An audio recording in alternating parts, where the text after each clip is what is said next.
Selat Malaka adalah sebuah selat yang terletak di antara semenanjung Malaysia dan Pulau Sumatera, Indonesia. Selat ini terletak di antara 95 derajat bujur timur hingga 103 derajat bujur timur.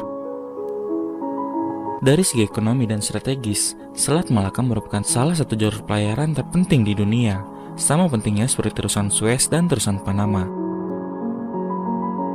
Selat Malaka membentuk jalur pelayaran terusan antara Samudra Hindia dan Samudra Pasifik, serta menghubungkan 3 dari negara-negara dengan jumlah penduduk terbesar di dunia, India, Indonesia, dan Tiongkok.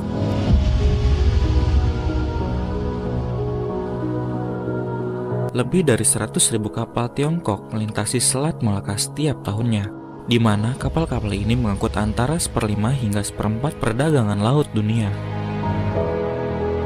Sebanyak setengah dari minyak yang diangkut oleh kapal tanker dunia melintasi selat ini.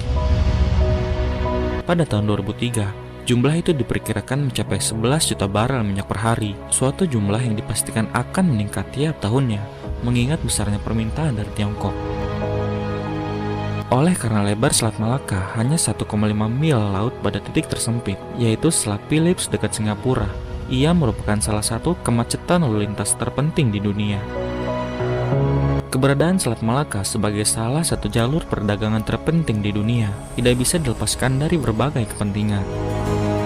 Dari segi kepentingan ekonomi dan militer, Selat Malaka merupakan choke points yang sangat strategis bagi proyeksi armada angkatan laut negara-negara yang memiliki kepentingan di kawasan Asia Pasifik. Bahkan Selat Malaka juga dapat menjadi alat dalam rangka forward presence ke seluruh penjuru dunia. Yang menarik, ada satu rahasia terpendam di balik Selat Malaka ini. Satu pernyataan pernah dilontarkan oleh Bosman Mardigu tentang tidak harmonisnya hubungan kerabat Indonesia-Malaysia. Ia menyatakan bahwa Selat Malaka adalah faktor penting di belakangnya.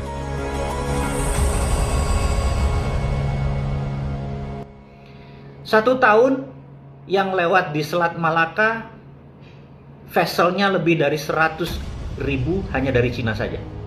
Jadi betapa pentingnya Selat Malaka bagi Cina.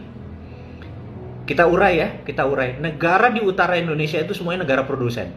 Jepang, Korea Selatan, Taiwan, Hong Kong. Kita pisahkan Hong Kong dengan Cina dulu. Kemudian Cina ada Shenzhen, Guangdong, ada Shanghai dan lain sebagainya. 20% produk mereka pergi ke Amerika Utara, yang 80% pergi ke Afrika dan Eropa, selalu melewati Selat Malaka. Karena itu sejak 2009, Cina merasa penting untuk menguasai Selat Malaka.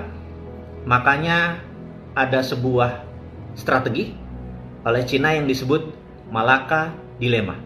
Kenapa Cina menyebutnya Malaka Dilemma? Karena kalau Indonesia sama Malaysia itu kompak, kita gapit itu Selat Malaka, maka Cina ekonominya bisa bangkrut.